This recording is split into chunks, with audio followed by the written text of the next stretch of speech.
स्वामी विवेकानंद कृत प्रेम योग। प्रथम अध्याय पूर्व साधना। भक्ति योग की सर्वोत्तम परिभाषा संभवतः भक्त प्रहलाद द्वारा दी हुई परिभाषा ही है। हे ईश्वर, अज्ञानी जनों को इंद्रियों के भोग के नाशवान पदार्थों पर जैसी गाढ़ी प्रीति रहती है, उसी प्रकार की प्रीति हमारी तुझ में हो और तेरा स्मरण करते हुए हमारे हृदय से वह सुख कभी दूर न होवे।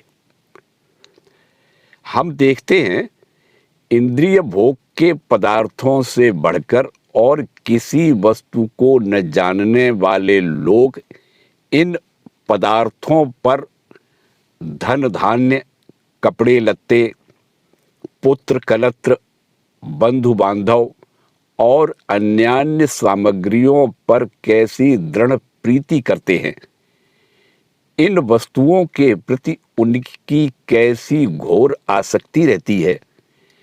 इसलिए इस परिभाषा में वे भक्त ऋषिराज कहते हैं, वैसी ही प्रबल आसक्ति, वैसी ही दृढ़ संलग्नता केवल तेरे प्रति मुझे रहे।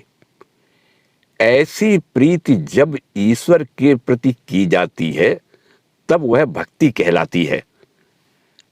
भक्ति किसी वस्तु का संहार नहीं करती, वरन भक्ति हमें यह सिखाती है कि हमें जो जो शक्तियां दी गई हैं, उनमें से कोई भी निरर्थक नहीं है, बल्कि उन्हीं के अंतर्गत हमारी मुक्ति का स्वाभाविक मार्ग है। भक्ति न तो किसी वस्तु का निषेध करती है, न वह हमें प्रकृति के विरुद्ध ही चलाती है। भक्ति तो केवल हमारी प्रकृति को ऊंची उठाती है और उसे अधिक शक्तिशाली प्रेरणा देती है। इंद्रिय विषयों पर हमारी कैसी स्वाभाविक प्रीति हुआ करती है, ऐसी प्रीति किए बिना हम रह ही नहीं सकते, क्योंकि ये विषय, ये पदार्थ हमें इतने सत्य प्रतीत होते हैं।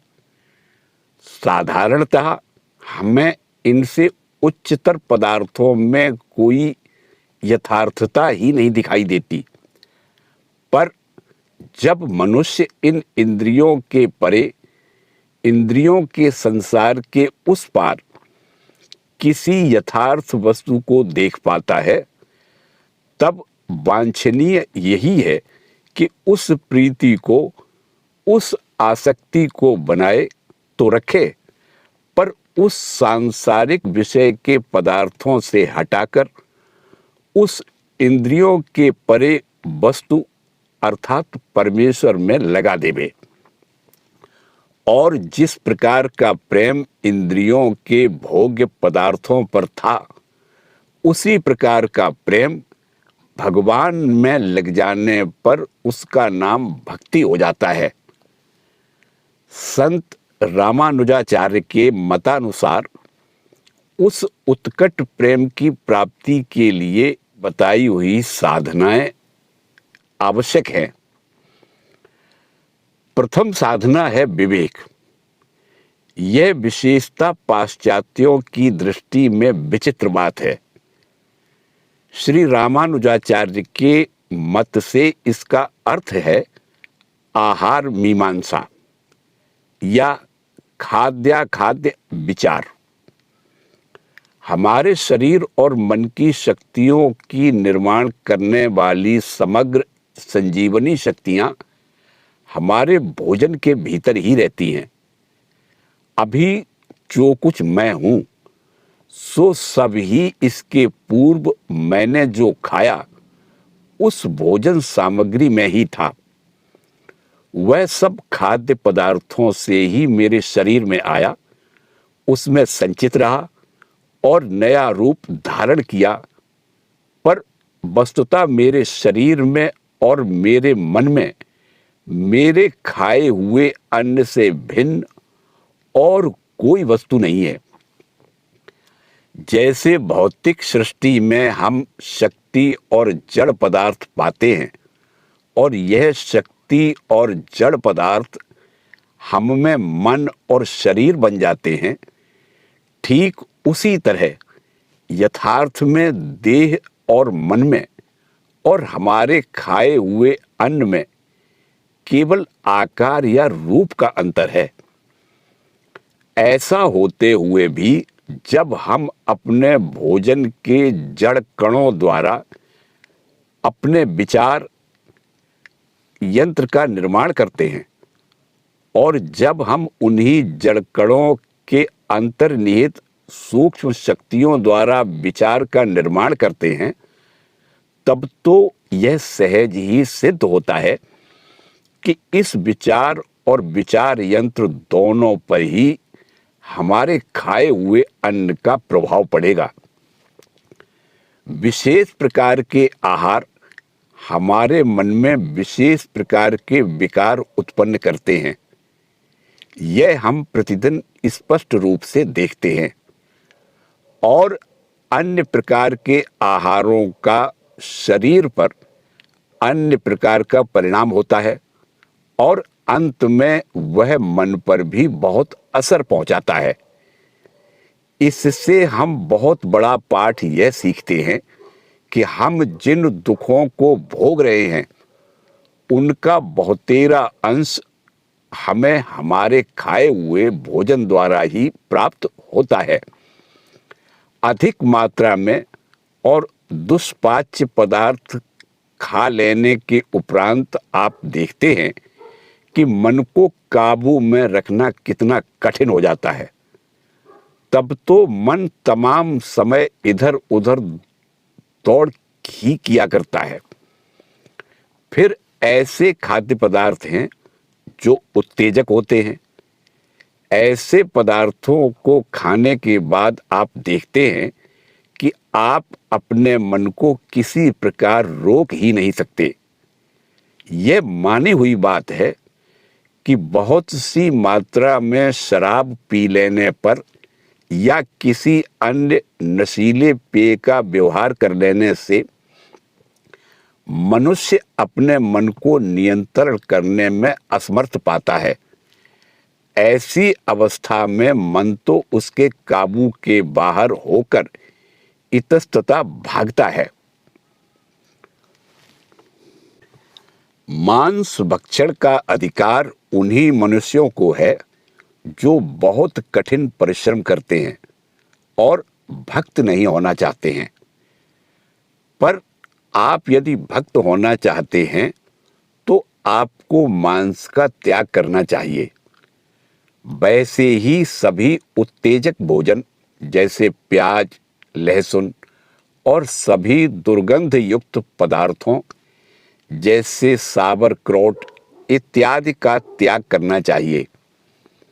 कई दिनों का बना हुआ भोजन, प्रायः सड़ा हुआ अन्न जिसके स्वाभाविक रस सूख गए हैं या जिसमें दुर्गंध आ गई है, ऐसे खाद्य वस्तुओं का भी परित्याग करना आवश्यक है। भोजन के संबंध में दूसरा विषय है आश्रय विचार। यह पाश्चात्यों के लिए और भी जटिल बात है। आश्रय का अर्थ है कि भोजन किस व्यक्ति के पास से मिला इसका विचार। यह हिंदुओं का रहस्यमय सिद्धांत है। इसमें यह तर्क शैली है कि प्रत्येक मनुष्य के आसपास एक प्रकार का वातावरण होता है और जिस किसी वस्तु को वह छूता है उस वस्तु के साथ उस मनुष्य की प्रकृति या आचरण का कुछ अंश मानव प्रभाव रह जाता है। जैसे प्रत्येक मनुष्य के शरीर से उसके शरीर के सूक्ष्म परमाणु निकला करते हैं, उसी तरह उसके आचरण या भाव भी उसके बाहर निकलते रहते हैं और जब वह कभी किसी वस्तु को छूता है, उस वस्तु में वे लग जाते हैं। अतः हमें इस बात की सावधानी रखनी चाहिए कि पकाते समय हमारे भोजन को किसने स्पर्श किया।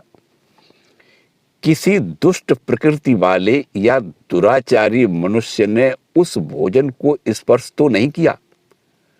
जो भक्त होना चाहता है वह दुष्ट प्रकृति के मनुष्यों के संग भोजन न करे, क्योंकि उनकी दुष्टता का प्रभाव भोजन द्वारा फैलता है। और एक बात है, निमित्त विचार यह समझने में बहुत सरल है। मैल और धूल इत्यादि चीजें भोजन में न हो। ऐसा न हो कि बाजार से खाद्य पदार्थ ले आए और उन्हें बिना धोए ही थाली में खाने के लिए परोस दिए। उनमें संसार भर का कूड़ा करकट और धूल भरा हुआ है। मुख के लार, थूक इत्यादि वस्तुओं से हमें परहेज करना चाहिए। जब परमात्मा ने हमें चीजों को धोने के लिए यथेष्ट जल दे रखा है, तो हमारी होठों को छूने की और थूक द्वारा हर एक चीज को स्पर्श करने की आदत कैसी गंदी और भयानक है। मोकस मेम्ब्रेन यानी द्रवोत्पादक या श्लेष्मिक झिल्ली हमारे शरीर का बड़ा नाजुक भाग है और इससे उत्पन्न लार इत्यादि के द्वारा अनिष्ट प्रभावों का संक्रमण हो जाना बहुत ही सहज है। अतः इसका स्पर्श दूषित ही नहीं भयानक भी है। और भी किसी वस्तु का एक अंश किसी दूसरे ने खाकर छोड़ दिया हो, उसे भी नहीं खाना चाहिए। जैसे कोई एक सेब का टुकड़ा स्वयं काट खाया हो और बाकी दूसरे को देवे। आहार में इन वर्ज्य बातों का त्याग कर देने से आहार की शुद्धि होती है। आहार की शुद्धि से मन शुद्धि और मन शुद्धि से परमात्मा का सतत और निरंतर स्मरण होता है। दूसरे टीकाकार श्री शंकराचार्य जी ने इसका जो अर्थ लगाया है वह मैं बताता हूं। संस्कृत भाषा में आहार शुद्ध भोजन के लिए प्रयोग किया जाता है। आहार जिस वस्तु से बना है उसका अर्थ है एकत्र करना, ग्रहण करना। अतः आहार का अर्थ हुआ कि जो कुछ एकत्र किया गया या ग्रहण किया गया। वे क्या अर्थ करते हैं? वे कहते हैं, जब भोजन शुद्ध है तब मन शुद्ध रहता है।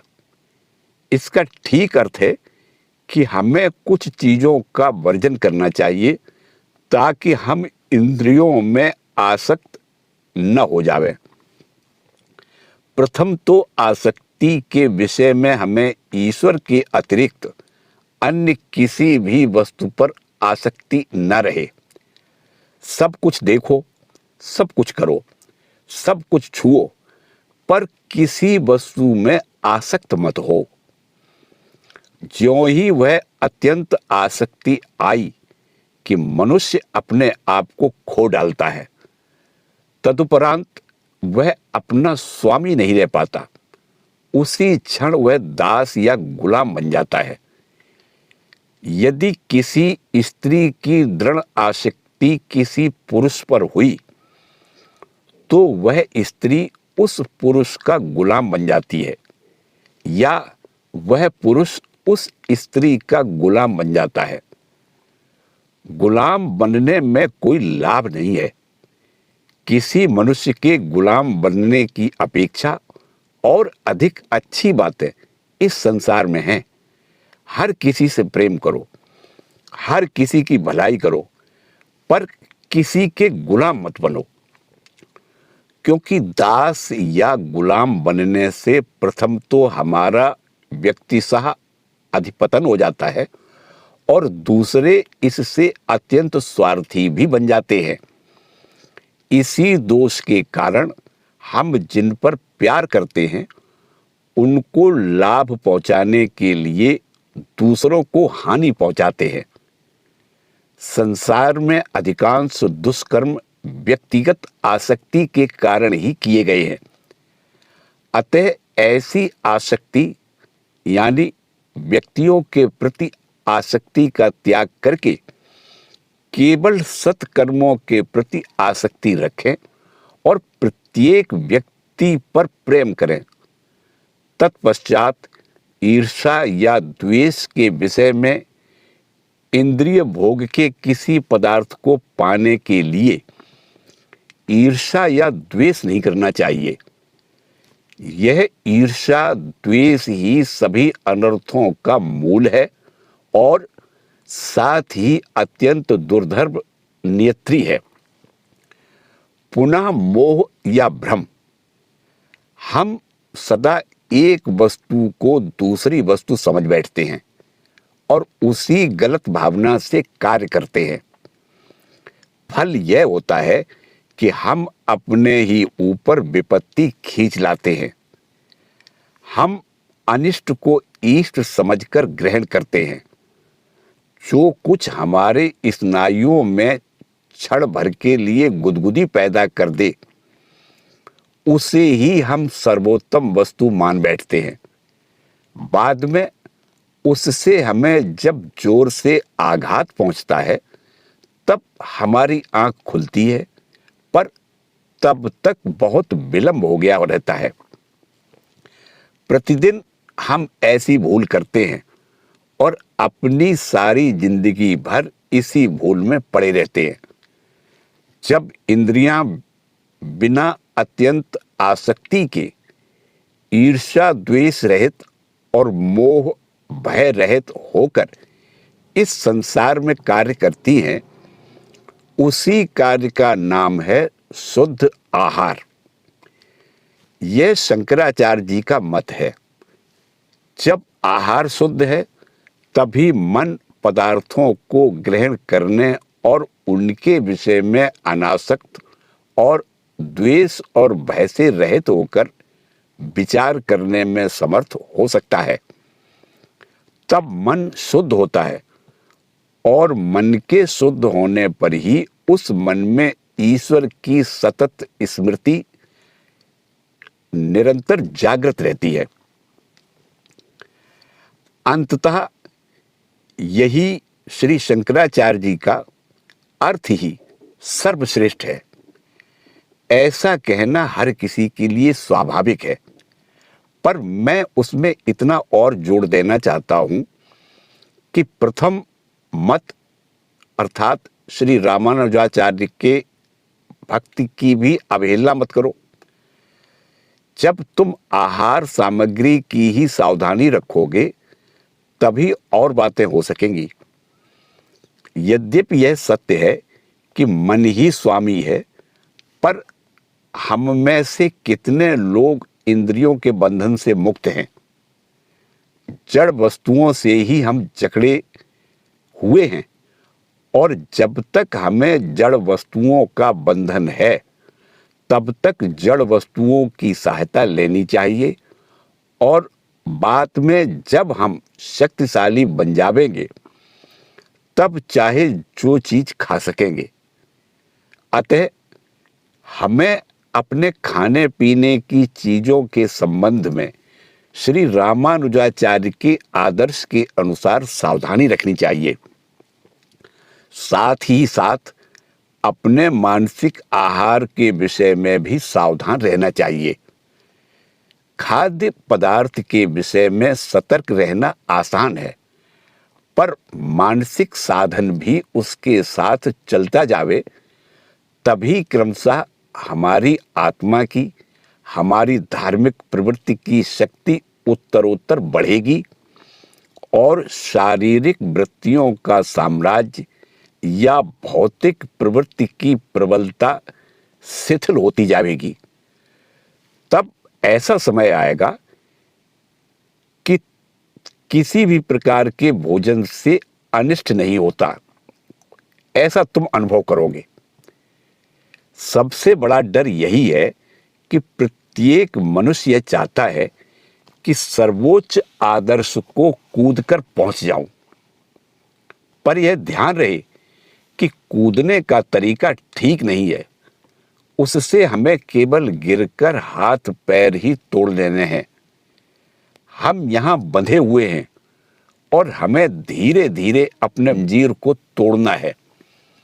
इसी का नाम विवेक या आहार मीमांसा है।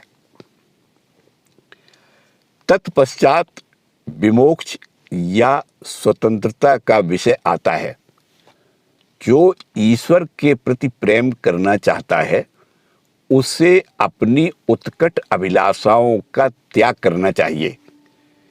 ईश्वर को छोड़ अन्य किसी बात की कामना नहीं करनी चाहिए।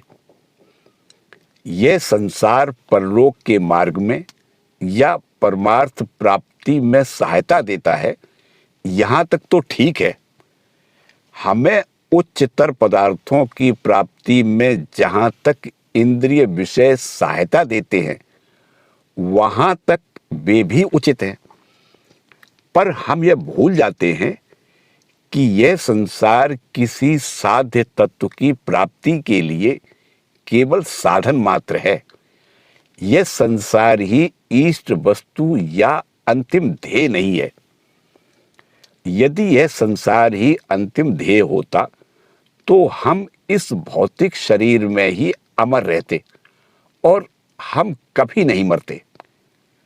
पर हम देखते हैं कि हमारे आसपास प्रतिक्षण मनुष्य मर रहे हैं और उस पर भी मूर्खतावश हम ये समझते हैं कि हम कभी नहीं मरेंगे और इसी विश्वास से यह निश्चय कर बैठे हैं कि यही जीवन अंतिम लक्ष्य या आदर्श है।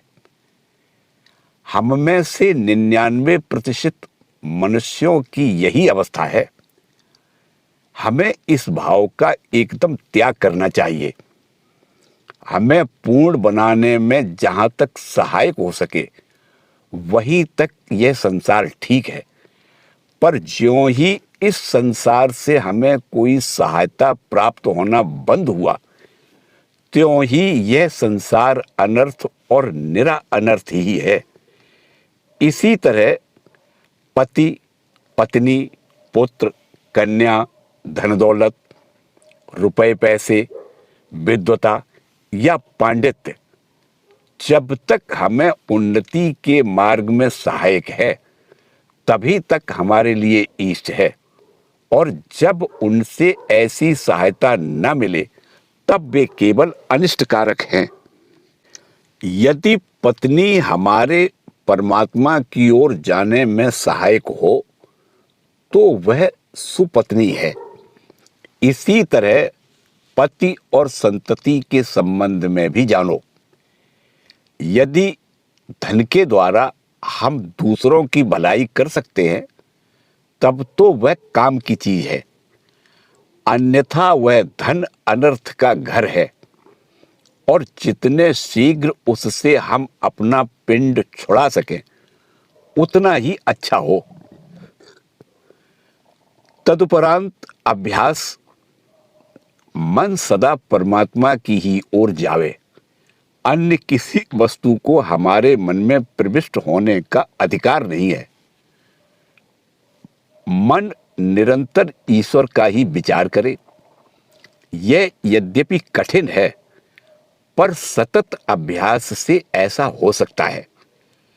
आज जो कुछ हम हैं वह हमारे पूर्व अभ्यास का परिणाम है, और अब जैसा अभ्यास करेंगे वैसे ही हम भविष्य में बनेंगे।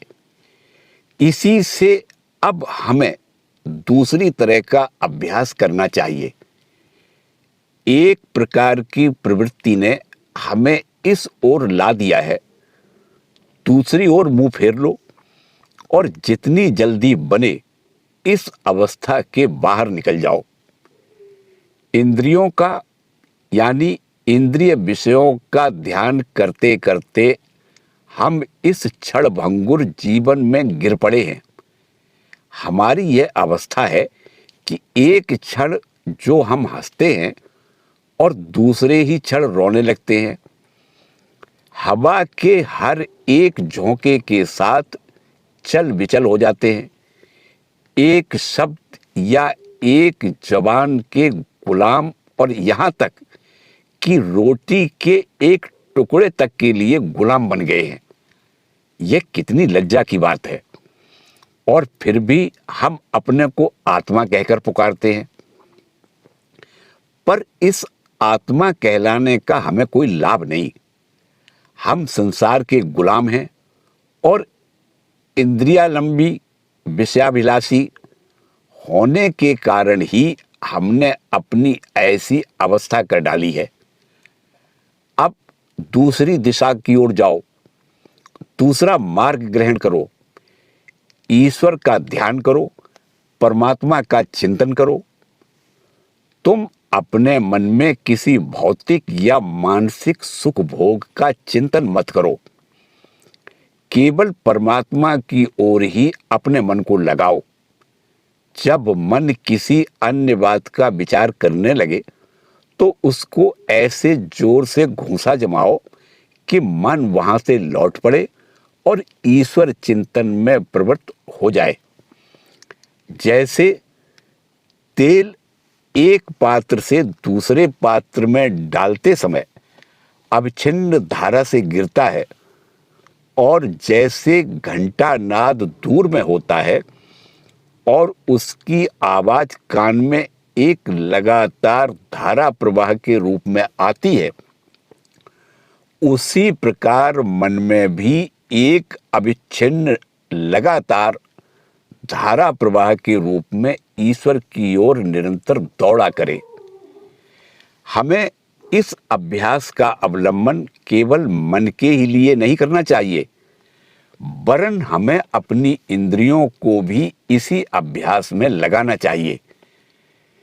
कानों के द्वारा व्यर्थ बकवाद न सुनकर हमें केवल ईश्वर की ही वार्ता सुननी चाहिए। जिह्वा के द्वारा निरर्थक बातें न बोलकर ईश्वर की ही चर्चा करनी चाहिए। फालतू किताबें न पढ़कर हमें ऐसे सद्ग्रंथों का ही पाठ करना चाहिए जिनमें ईश्वर संबंधी विषयों का विवेचन हो। ईश्वर स्मरण का यह अभ्यास बनाए रखने के लिए हमें सबसे बढ़कर सहायता संभवतः गायन या संगीत द्वारा ही मिल सकती है।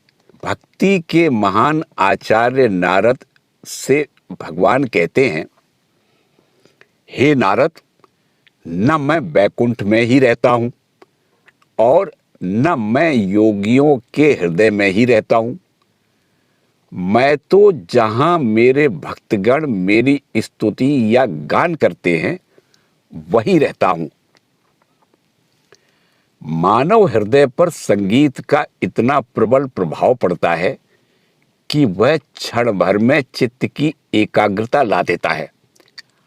आप देखेंगे कि जड़, अज्ञानी, नीच और पशु वृत्ति वाले मनुष्य जो अपने मन को क्षण भर के लिए भी स्थिर नहीं कर सकते, वे भी मनोहर संगीत का श्रवण करते ही तत्क्षण मुक्त हो जाते हैं। सिंह, श्वान, मार्जार, सर्प आदि पशुओं के भी मन संगीत द्वारा मोहित हो जाते हैं।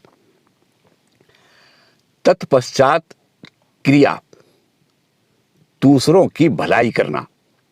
ईश्वर का स्मरण स्वार्थी मनुष्य को नहीं रहता। हम जितने ही अपने से बाहर दृष्टि डालेंगे, जितना ही दूसरों का उपकार करेंगे, उतनी ही हमारे हृदय की शुद्धि होगी और उसमें परमात्मा का निवास होगा। हमारे शास्त्रों में 5 क्रियाओं का उल्लेख है, जिन्हें पंचविध पूजा या पंच महायज्ञ कहते हैं। प्रथम है स्वाध्याय। मनुष्य को प्रतिदिन कुछ पवित्र और शुभ अध्ययन करना चाहिए। दूसरा है देव यज्ञ, ईश्वर, देवता या साधु संत की उपासना। तीसरा है पितृयज्ञ, अपने पितरों के प्रति कर्तव्य। चौथा है मनुष्य यज्ञ, अर्थात मानव जाति के प्रति हमारा कर्तव्य। जब तक दरिद्र या गृहहीन निराश्रितों के लिए घर न बनवा दें, तब तक मनुष्य को स्वयं घर में रहने का कोई अधिकार नहीं है। गृहस्थ का घर प्रत्येक दरिद्र और दुखी के लिए सदा खुला रहना चाहिए, तभी वह सच्चा गृहस्थ है। यदि कोई गृहस्थ यह समझता है कि मैं और मेरी पत्नी ये ही दो व्यक्ति संसार में हैं और केवल अपने और अपनी पत्नी के भोग के लिए ही वह घर बनाता है, तो वह ईश्वर का प्रेमी कदापि नहीं हो सकता। यह उसका अत्यंत स्वार्थी कार्य है। केवल अपनी ही उदर पूर्ति के लिए भोजन पकाने का किसी मनुष्य को अधिकार नहीं है। दूसरों को खिलाने के बाद जो बच रहे उसी को खाना चाहिए। भारतवर्ष में ऐसी साधारण प्रथा है कि जब ऋतु का फल आम, जामुन इत्यादि पहले पहल बाजार में आता है, तो कुछ फल खरीदकर पहले गरीबों को दे देते हैं, तत्पश्चात उसे स्वयं खाते हैं। इस उत्तम प्रथा का अनुकरण करना इस देश अर्थात अमेरिका में अच्छा होगा। ऐसे व्यवहार से मनुष्य स्वयं निस्वार्थ बन जाएगा और अपनी पत्नी और बच्चों को भी शिक्षा प्रदान करेगा। पुरातन काल में हिब्रू जाति के लोग पहली फसल के फलों को ईश्वर के अर्पण किया करते थे। प्रत्येक पदार्थ का प्रथम भाग दरिद्रों को देना चाहिए। अवशिष्ट भाग पर ही हमारा अधिकार है। दरिद्र ही परमात्मा के स्वरूप हैं। दुखी ही ईश्वर का रूप है। जो मनुष्य बिना दिए खाता है और ऐसे खाने में सुख मानता है, वह पाप का भागी होता है। पांचवी क्रिया है भूत यज्ञ, या मनुष्य की अपेक्षा नीचे योनि वाले प्राणियों के प्रति हमारा कर्तव्य। समस्त जीवधारी मनुष्य के लिए ही बनाए गए हैं। इन प्राणियों की हत्या करके मनुष्य अपनी इच्छा के अनुसार उपयोग करे, इसीलिए इन प्राणियों का निर्माण हुआ है। यह भावना निरी पैशाचिक भावना है। यह शैतान का शास्त्र है, भगवान का नहीं। शरीर के किसी अंग का अमुक भाग हिलता है कि नहीं, यह देखने के लिए जीवधारियों को उठाकर काट डालना कैसा घृणित कार्य है। विचारो तो सही। मुझे खुशी है कि हिंदू लोग ऐसी बातों को सहन नहीं कर सकते, चाहे उन्हें अपने शासक विदेशी सरकार से इसके लिए कैसा भी प्रोत्साहन क्यों न मिले।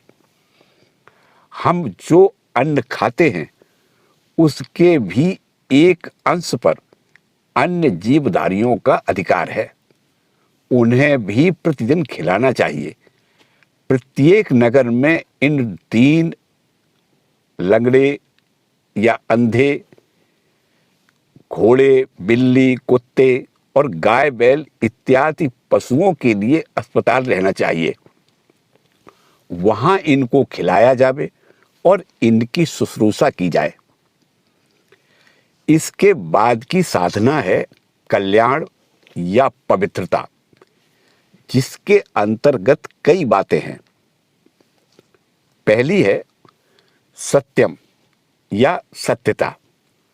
जो सत्यनिष्ठ हैं, सत्य रूपी ईश्वर उनके समीप आता है। विचार, वाणी और कार्य सभी पूर्णतया सत्य हों। द्वितीय है आर्जव, निष्कपट भाव या सरलता। इस शब्द का अर्थ है सादगी। हृदय में कुटिलता या टेढ़ापन न हो।